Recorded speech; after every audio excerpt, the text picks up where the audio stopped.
শুধু ঈমানদার হইলে জান্নাতে যাওয়া যায় না, যারা নেক কাজ করে, যারা আযান দিলে মসজিদে যায়।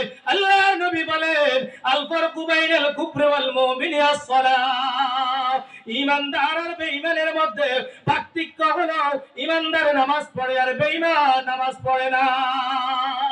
ও ভাইরা, ঈমানদার হইতে হইলে আল্লাহর নবী বলেন যেই ব্যক্তিকে মসজিদে যাইতে দেখো ওই ব্যক্তির ঈমানদারি সম্পর্কে সাক্ষ্য দিতে পারো, ওই ব্যক্তির ঈমানদারি নিয়ে তুমি সাক্ষ্য দিতে পারো যেই ব্যক্তিকে তুমি মসজিদের মধ্যে যেতে দেখো। আল্লাহর নবী বলেন যারা নিয়মিত মসজিদে যায় আর আখিরাতের উপর বিশ্বাস রাখে তারাই মসজিদ আবাদকারী, তারাই একমাত্র মসজিদের রক্ষণাবেক্ষণকারী। মসজিদ টাইলস হলো, মসজিদ 10 তলা হলো, মসজিদে জামাতি হলো, মসজিদের মধ্যে হাজারো রং বিরঙের আপনি কারুকার্য করলেন, কিন্তু ফজরের নামাজে মুসল্লি নাই, জোহরের নামাজে মুসল্লি নাই, মাগরিবের নামাজে মুসল্লি নাই, এশার নামাজে মুসল্লি নাই, এই মসজিদ কিয়ামতের দিন আল্লাহর কাছে ওই অঞ্চলের মুসল্লিদের বিরুদ্ধে নালিশ দিবে। মসজিদের নালিশ আল্লাহ তাআলা শুনবেন এবং সকল মানুষকে আল্লাহ তাআলা গ্রেফতার করবেন।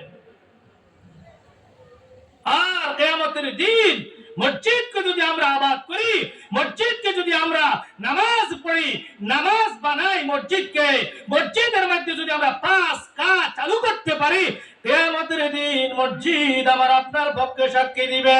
আর আল্লাহ তাআলার ঘর মসজিদ, আল্লাহ তাআলার ঘর, আল্লাহর ঘর যার পক্ষে সাক্ষী দিবে আল্লাহ তাআলা ওই সাক্ষী সুপারিশ গ্রহণ করবেন। মসজিদ মুসল্লিদেরকে নিয়ে জান্নাতে যাবে। হাদিসের মধ্যে এসেছে মুসল্লিদেরকে ছাড়া মসজিদ জান্নাতে যাবে না। নামাজের ডাক দিলে মসজিদের দিকে যাওয়া, মসজিদ দিয়ে সমাজ গঠন করা, নামাজ দিয়ে সমাজ গঠন করা, কোরআন দিয়ে সমাজ গঠন করা, এটাই হলো সমাজের দাবি, বর্তমান সময়ের দাবি, ইসলামের দাবি, কোরআন হাদিসের দাবি। ঠিক কিনা বলেন? নামাজি নামাজ, কোরআন দিয়ে নামাজ পড়ো, সমাজ গড়ো না। কবি বলছে কি বলে নাই? কবি নজরুল সম্ভবত এই কবিতা আবৃত্তি করেছেন। ও নামাজি না কোরআন দিয়ে নামাজ পড়ো, সমাজ কেন গড়ো না? বলেন ও নামাজি কোরআন দিয়ে নামাজ পড়ো, সমাজ কেন গড়ো না? কোরআন দিয়ে নামাজ পড়ো, সমাজ গড়ো না। কোরআন দিয়ে মাহফিল শুরু করো, কোরআন দিয়ে রাজনৈতিক মিটিং শুরু করো, কোরআন দিয়ে রাজনৈতিক জনসভা শুরু করো, কিন্তু কোরআনের এই পুরা কোরআনটাকে তোমার 3.5 হাত বডির মধ্যে আনতেছ না। মাহির আল কাদেরী একজন জগৎ বিখ্যাত পাকিস্তানের বড় কবি ছিলেন। তিনি কোরআনের ফরিয়াদ নামে একটা কবিতা আবৃত্তি করেছিলেন। কোরআনের ফরিয়াদ কি নাম বলেন? কোরআনের ফরিয়াদ। তিনি কোরআনের আর্তনাদ, কোরআন আল্লাহর কাছে বিচার দেয়, কোরআন আল্লাহর কাছে নালিশ দেয়। কোরআন কিয়ামতের দিন যে বান্দার বিরুদ্ধে সাক্ষ্য দিবে ওই বান্দার জাহান্নাম ছাড়া আর উপায় থাকবে না। কোরআন আর রোজা, কোরআন আর কে বলেন? রোজা। কিয়ামতের দিন রব্বে কারীমের কাছে সাক্ষ্য দিবে আল্লাহ এই রোজার কারণে সে দিনে খাইতে পারে নাই। কোরআন বলবে আল্লাহ আমার কোরআন তেলাওয়াতের কারণে সে রাত্রি বেলায় ঘুমাইতে পারে নাই, তারাবিতে কোরআন তেলাওয়াত করেছে, কোরআন শুনেছে, আর দিনের বেলায় কোরআনের খতম করেছে, কোরআন দিয়ে নিজের জীবনকে গঠন করেছে, কোরআন দিয়ে নিজের জীবনকে সাজিয়েছে। রাসূল করিম সাল্লাল্লাহু আলাইহি ওয়াসাল্লাম বলেন ফায়ুশাফাআন, কোরআন, রোজা এবং কোরআনের সুপারিশ আল্লাহ রব্বে কারীম কবুল করবেন। ওই রোজাদারকে, ওই কোরআন তেলাওয়াতকারীকে আল্লাহ তাআলা জান্নাত দান করে দিবেন। মাহির আল কাদেরী কত সুন্দর করে বলেছিলেন, তাকুমে সাজায়া জাতা হো, তাকুমে सजाया जाता हो, आँखों में लगाया जाता हो। তাকের মধ্যে সুন্দর করে কোরআনকে রেখে দাও, তাকের মধ্যে সুন্দর করে কোরআনকে সাজাইয়া রাখো, চোখের মধ্যে লাগাও। লাগাই কি লাগাই না আমরা বলেন? চোখের মধ্যে আমরা কোরআনকে চুমা দিই, চোখের মধ্যে লাগাই, মাথার মধ্যে রাখি। কাকে বলেন? কোরআনকে। কোরআন আল্লাহর কাছে সুপারিশ করে, ও আল্লাহ তাকুমে सजाया जाता हो,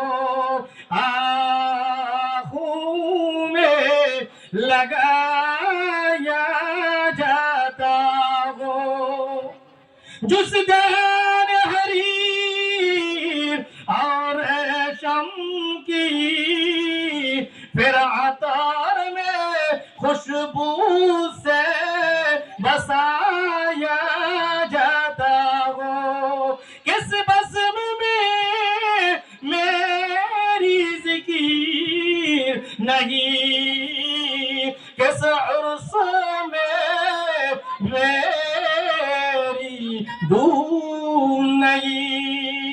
कभी अल्लाह কাদরি বলে, কোন অনুষ্ঠানে আমার আলোচনা নাই, আমাকে দিয়ে খতম পড়ানো হয়, আমাকে দিয়ে মুদ্রার জন্য ইসালে সওয়াব করানো হয়, আমাকে দিয়ে রাজনৈতিক জনসভা করা হয়, আমাকে দিয়ে রাজনৈতিক মিটিং শুরু করা হয়, আমাকে দিয়ে কোরআন তেলাওয়াত করে করে নামাজ পড়া হয়, আমাকে দিয়ে খতম তারাবি পড়া হয়, আমাকে দিয়ে মুদ্রার জন্য খতম পড়া হয়। কোন অনুষ্ঠানে আমার আলোচনা নাই, কোন উরুসের মধ্যে আমার কথা নাই, আমার ধুম নাই।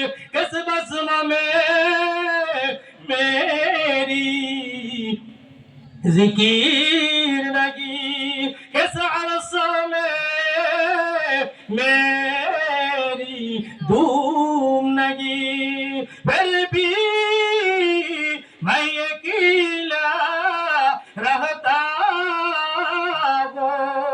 এরপরে কোরআন বলে, এরপরেও আমি একা পড়ে থাকি, আমাকে দিয়ে সমাজ গঠন করে না, আমাকে দিয়ে রাষ্ট্র গঠন করে না, আমাকে দিয়ে সংবিধান প্রণয়ন করে না, আমাকে দিয়ে দেশ চালায় না, আমাকে দিয়ে পঞ্চায়েতের মধ্যে বিচার করে না, আমাকে দিয়ে সমাজের মধ্যে বিচার করে না, আমাকে দিয়ে হজের জেনার হক কায়েম করে না, নামাজের হক কায়েম করে না, রোজার হক কায়েম করে না, হত্যে গজব কায়েম করে না।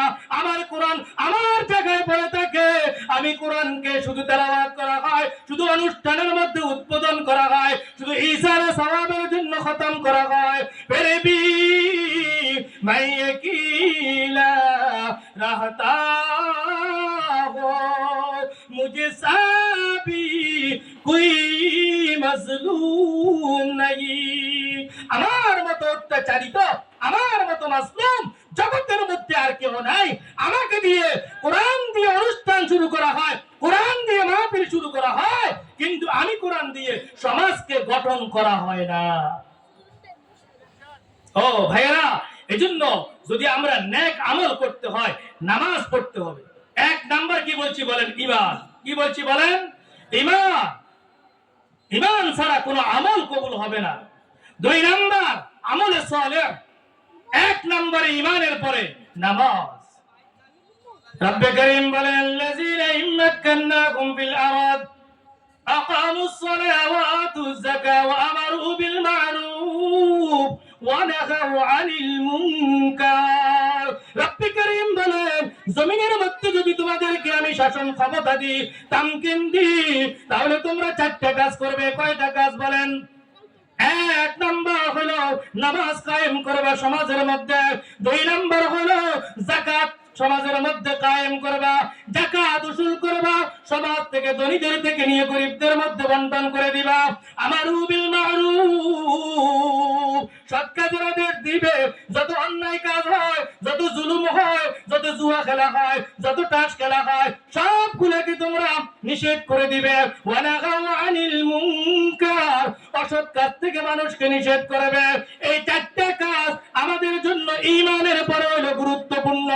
ও ভাইরা, মুসলিয়ানে কেরাম, তাওহীদি জনতা, যদি আমরা ঈমানের পরে নামাজ, নামাজের পরে যাকাত, যাকাতের পরে আমর বিল মা'রুফ, আমর বিল মা'রুফের পরে নাহি আনিল মুনকার করতে পারি, জমিনের মধ্যে শান্তি আসতে বাধ্য হবে, বাধ্য হবে, বাধ্য হবে। এজন্য ভাইয়া, আমরা সকলে এই মজলিসের মধ্যে আসি ঈমান শিক্ষা করব। কি শিক্ষা করব বলেন? আগে ঈমান, পরে নামাজ, অন্য অন্য আমল। আল্লাহ তাআলা আমাদেরকে এই জলসার মধ্যে আসার কারণে, বসার কারণে আমাদের অতীতের যত সগীরা গুনাহ আছে সকল সগীরা গুনাহকে আল্লাহ তাআলা মাফ করে দিয়েছেন। বিশ্বাস হয় না আপনাদের? আল্লাহ তাআলা সগীরা গুনাহ, কবীরা গুনাহ তওবা ছাড়া কি হয় না? মাফ হয় না। আমরা অনেক হাদিসে পড়ছি এই নামাজ থেকে ওই নামাজ পর্যন্ত সকল গুনাহ মাফ। ওযু করলে হাতের পানি থেকে হাতের গুনাহ মাফ, চোখের পানি থেকে চোখের গুনাহ মাফ, চেহারার পানি থেকে চেহারার গুনাহ মাফ, পায়ের পানি থেকে পায়ের গুনাহ মাফ। এই নামাজ থেকে ওই নামাজ সকল গুনাহ মাফ, এই জুমা থেকে ওই জুমা সকল গুনাহ মাফ, এই রমজান থেকে ওই রমজান সকল গুনাহ মাফ। এগুলি হলো সগীরা গুনাহ, সগীরা গুনাহ। কি গুনাহ বলেন না? সগীরা গুনাহ, কবীরা গুনাহ তাওবা ছাড়া মাফ হয় না। তাওবা কবুল হতে হলে তিনটা শর্ত, কয়টা বলেন? এক নাম্বার, অতীতের কাজের জন্য আপনার লজ্জিত হতে হবে, আপনাকে শর্মিন্দা হতে হবে। আল্লাহ, আমি এই কাজটা কি করলাম? আমি এই অপরাধ কেন করলাম? আমার নামাজ কেন কাজা হয়ে গেল? আল্লাহর এক বুজুর্গ জামাত পান্নায় দৌড়ে আসছেন, দেখেছে জামাত হয়ে গেছে, ইমাম সাহেব সালাম ফিরিয়ে দিয়েছেন, মসজিদ থেকে মুসল্লিরা বের হচ্ছে, তিনি বললেন আহ, আফসোস করলেন। আরেক বুজুর্গ নামাজ পড়ে বের হইতেছেন, তিনি বললেন ও ভাই, আমি 25 বছর পর্যন্ত আজকে তাকবীরুলের সাথে জামাতে নামাজ পড়ে আমার কোনোদিন নামাজ কাজা হয় নাই। আমার 25 বছরের এই জামাতওয়ালা তাকবীরুলওয়ালা নামাজ আমি আপনাকে দিয়ে দিলাম, আপনার আমাকে একটু দান করে। বলে কেন রে ভাই, আমি তো জামাতও পাই নাই, আমি তো শুধু বললাম। বলে আমি দেখলাম আপনার ডাইরেক্ট আল্লাহর আরশের কাছে পৌঁছে গিয়েছে। এজন্য জামাত ছুটে গেলে বলা, আফসোস করা ইমানদারের লক্ষ্য। এজন্য ভাইরা লজ্জিত হওয়া, আমার নামাজ ছুটে গেল, আমি নামাজ ছেড়ে দিলাম, আমি নামাজ পড়তে পারলাম না, আমার ফজরের নামাজে সূর্য উঠে গেল, আমি আফসোস করলাম। সামনে আর আল্লাহ এবং অপরাধ আমি করব না বলে আল্লাহর সাথে পাক্কা ওয়াদা করা আর কৃত কাজের কাফারা দিয়ে দেওয়া। আমি একজনের 10 লক্ষ টাকা, 1 কোটি টাকা, 5 কোটি টাকা মেরে দিলাম, পরে আফসোস করলাম আমি এটা কি করলাম, আমি এটা কি করলাম। আমি আর ভবিষ্যতে এরকম কারো টাকা মারবো না, তবে টাকা এগুলাও দিব না। এটা কি তওবা? না। তওবা 3 জিনিস লাগবে। 1 নাম্বার, কৃতকর্মের জন্য লজ্জিত হওয়া। 2 নাম্বার, সামনে আর করব না বলে ওয়াদা করা রব্বে করিমের কাছে। 3 নাম্বার হলো নামাজ না পড়লে কাজা নামাজ পড়া, রোজা না রাখলে রোজা রাখা, কারো হক মেরে দিলে হক মাপ চেয়ে নেওয়া অথবা টাকা দিয়ে দেওয়া, দুইটার একটা যে কোনো ভাবে তার থেকে মাপ নিয়ে নেওয়া, তবেই আল্লাহ তাআলা আপনার আমার তাওবাকে কবুল করবেন ইনশাআল্লাহ তাআলা। এজন্য ভাইরা, আমাদের আরেকজন মুরব্বী আছেন, তিনিও আলোচনা